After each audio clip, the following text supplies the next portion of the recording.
তো hello guys, good morning সবাইকে আমার চ্যানেলের আরও একটা নতুন ব্লগে তোমাদের সকলকে স্বাগত। গাইস সকাল সকাল কিন্তু চলে এলাম তোমাদের কাছে আরও একটা নতুন ব্লগ নিয়ে। তো অনেকটা আগেই কিন্তু বেরিয়েছিলাম বাড়ি থেকে, আর বাড়ি থেকে বেরিয়ে প্রায় দুটো জমি, ছোট ছোট জমি বাদাম বসানো হয়ে গেছে, আর এখন যাচ্ছি আলু খুলতে। ঠিক আছে, এই দেখো এই যে জমিটা, এই জমিটাতে এসে সবার প্রথমে তো আলু গাছগুলোকে উবড়ালাম, আর তারপরে এই দেখো সব লাইন দিয়ে লাউল টেনে সব আলুগুলো বের করে দিয়েছি।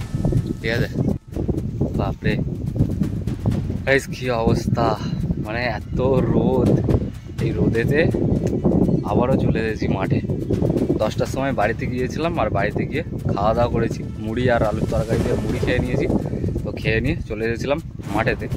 আর তখন ওই দেখো পেছনে হয়তো দেখতে পাবে, দেখা যাচ্ছে না, ওখানে তো আলু খুলছিলাম। সেই জমিটার আলু খোলা শেষ করে তারপরে চলে গিয়েছিলাম বাড়িতে, আর খাওয়া দাওয়া করে এই দেখো এখানে পেছনেতে দেখো মা আর বাপি আলু খুলছে। এই দেখো এখানেতে সব আলুগুলোকে ঢালা হচ্ছে। তো এখন কিন্তু বেজে গেছে 1টা। ঠিক আছে, আর এবার এখান থেকে চলে যাব কিন্তু বাড়ির দিকেই। তো ওখানে যে আলুগুলো খোলা হয়েছে সেই আলুগুলো বস্তার মধ্যে রাখা রয়েছে। তো সেইগুলো এক গাড়ি, এই যে সাইকেল, মানে একটা সাইকেলে করে যতটা সম্ভব ততগুলো বস্তা নিয়ে আমাকে এখন বাড়ি যেতে হবে। তখন এই জমিটাতে আলু খুলেছিলাম, আর এই দেখো এরকমভাবে বস্তায় ভরেছিলাম। আর ওখান থেকে এই দেখো বাপি নিয়ে যাচ্ছে একটা সাইকেলে করে 1 2 3 4 4.5 বস্তা, মানে হাফ বস্তা করে।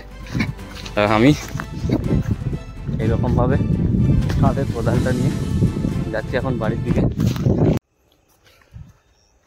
তো সেই দুপুরবেলা বাড়ি গিয়েছিলাম খাওয়া দাওয়া করতে, আর খাওয়া দাওয়া করার পর একটা ট্রেনে ঘুম দিয়ে দিলাম।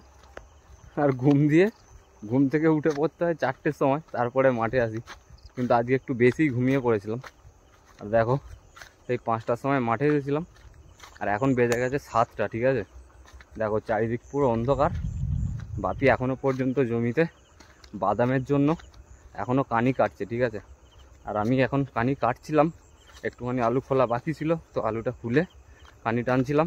আর বাপি, আর যেমনটা বললাম, এখন অবধি বাপি কানি টানছে, আর আমি দেখো মাথায় করে ঝোড়া নিয়ে এখন চলে যাচ্ছি বাড়িতে। ঠিক আছে, কারণ সন্ধ্যা হয়ে গেছে, আর বাপি ওই জমিটা আর একটুখানি কানি টানতে বাকি আছে, ওটুকু কাজ করে দিয়ে তারপরে বাপিও চলে আসবে।